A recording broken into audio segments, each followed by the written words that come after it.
എന്തുവാടാ സ്കൈ നീ മുഖത്തിടണേ? വെയിലൊക്കെ അല്ലടാ അവിടുത്തെ സ്കിൻ കെയർ ചെയ്യുക. നില കയറി ഈ ചൂടത്ത് ജാക്കറ്റ് ഇടാൻ നിനക്ക് എന്താ ഭ്രാന്താ? അപ്ഡേറ്റ് ആവും ബ്രോ. ഔട്ട്ഫിറ്റ് ഒക്കെ ഇടലായാലും നാട്ടുകാർ ശ്രദ്ധിക്കത്തുള്ളൂ. അയ്യേ സ്ലിപ്പറിന്റെ കൂടെ സോക്സ് ഇട്ടേക്കണ്. ശരിക്കും നീ ഏത് കാലത്താണ് ജീവിക്കുന്നത്? എല്ലാം പോട്ടെ, നിനക്ക് സ്കൈ എന്നാരാ പേരിട്ട? ഞാൻ തന്നെ.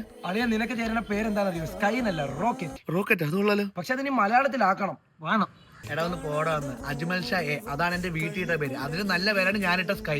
എടാ എന്റെ വീട്ടുകാരൻ എനിക്കൊരു പേരിട്ടിട്ടുണ്ട്, KP ഹരിഹരൻ. എനിക്കതിൽ കുഴപ്പമൊന്നുമില്ലല്ലോ. KP അതെന്തോ? കിഴക്കേ പിഷാരത്ത് ഹരിഹരൻ. അതേ കണക്ക് ഞാൻ ആകാശ് ബിൻബി. ആ കാര്യത്തിൽ ഞാൻ യോജിക്കുന്നു. ഇവൻ അപ്ഡേഷൻ ഇല്ലെങ്കിൽ ഇവന്റെ അച്ഛൻ അപ്ഡേഷൻ ഉണ്ട്. ബിനു എന്നുള്ള പേര് ബിൻബി നാക്കിയില്ലേ? എന്റെ പേര് നീ എനിക്ക് നല്ലൊരു പേര് പറഞ്ഞ. നീ എന്തോ ഡാനിയത്. ഇവൻ മാക്സ്. ഡാനി മാക്സ് സ്കൈ പൊളിക്കും. അങ്ങനെയാണെങ്കിൽ ഞാൻ മാക്സ് ബിൻബി ഇടട്ടെ.